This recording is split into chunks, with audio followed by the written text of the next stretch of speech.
Hello everyone, in this video I kind of wanted to talk a little bit about how Medicare is different from group insurance and why sometimes group insurance tends to cover more. Now, the first thing I want to tell you guys is that a Medicare plan, that's Medicare Advantage or a Part D Medicare plan, the reason why those things seem so different, and I talk about it on my channel at how they're very different from a Medicare supplement world where you're buying supplemental insurance and your primary insurance remains original Medicare Part A and B, is that Medicare Advantage plans and Part D plans are very local. What that means is that the risk pool that those plans have to deal with is a lot smaller than the original Medicare program. And that's why original Medicare Parts A and B, they have such great purchasing power, right? All the Medicare covered services are pretty much standardized within a small range all across the United States. And that small range is public information you can find on Medicare.gov. Actually, it's cms.gov, but most people don't go ahead and look at that. I look at the Excel spreadsheet that kind of tells us all the services and how much was received, how much it cost, the average amount that Medicare paid, and the average amount that clients pay. If you wanted to see that list, let me know. I can leave a link, but I'm not going to bore you with all those details. Basically, it boils down to Medicare Part A and B, a supplement plan. You are still utilizing that purchasing power and that kind of vast amount of beneficiaries on one huge program. That's like your primary insurance. The supplemental insurance is private insurance, so it's going to kind of be construed or restricted to what I'm going to talk about next, and that is the law of large numbers. So when you have a plan, let's say a Medicare supplement plan, has a lot of members and it has really good, I guess you could call it, underwriting criteria. Your plan probably will remain relatively stable based on the normal distribution of events. So less likely to be subject to outlier risk and more likely to be able to absorb an outlier risk with the amount of members on the plan. Medicare Advantage, same thing. Medicare Part D, same thing. So why is it that a group plan can cover such expensive medications and expensive services better than, or in our kind of opinion, our kind of experience, better than Medicare Advantage or Part D?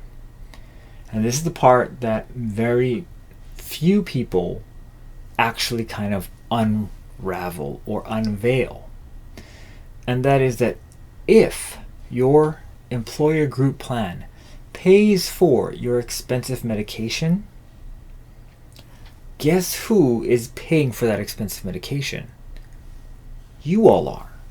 Everyone who is part of the group plan. Okay? Let's go to my board and I'll show you how that works. Take a look. So imagine, I may have to flip this thing over. So imagine you have X, Y, Z health plan. Okay, we got XYZ health plan, right?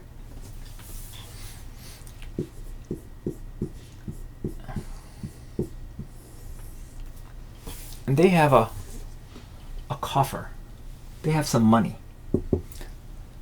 to pay out your claims. So now when they pay out your claims,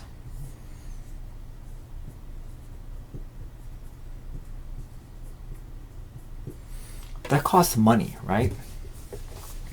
It eats up some money. But your plan, when they run out of money, what do? Well,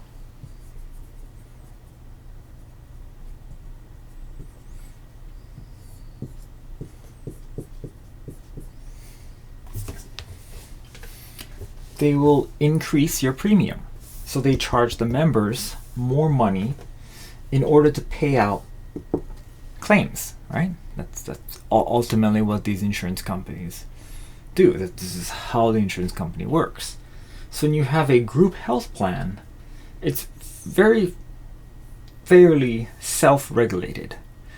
So if your plan has lots of claims, well, then your members will be paying lots of premium, your employees. Or if you're an employee, then if everyone in your group or in your work gets sick often, then your premiums are likely higher.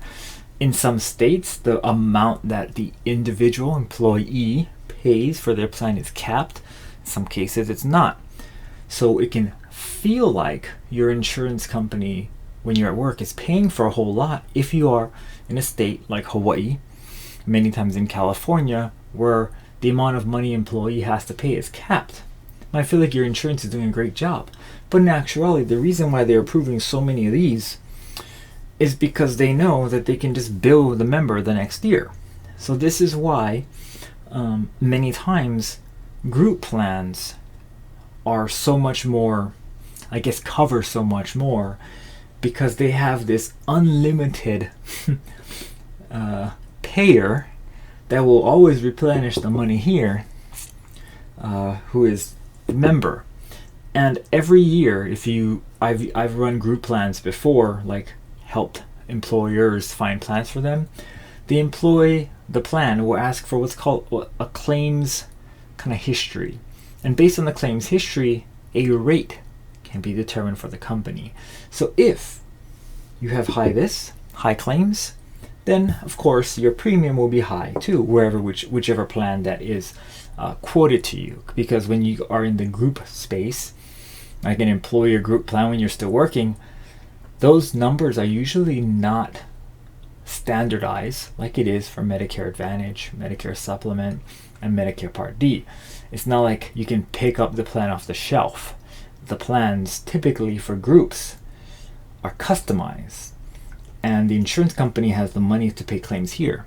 But whenever this money goes down, members' premiums go up.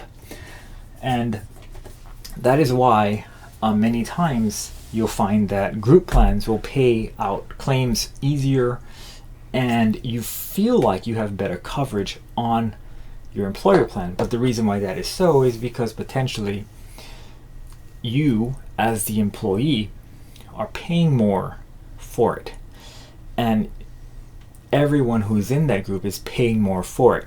Now, when you have Medicare Advantage, Part D drug plan, a lot of it is subsidized by the government, and that the amount of money that the government provides these plans is limited.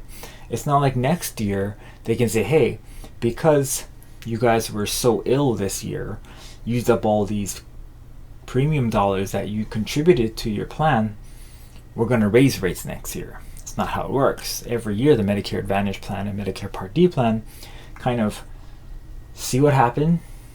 Either it was a good year where we didn't spend all the money we had and we saved some, or we spent more money than we had and we lost some. And then next year they build the plans based on the newly revised data that they have. So that's why many times a lot of these plans will have to not approve a lot of services, because the coffers, so to speak, cannot be replenished on the next year. The coffers are set in the beginning of the year.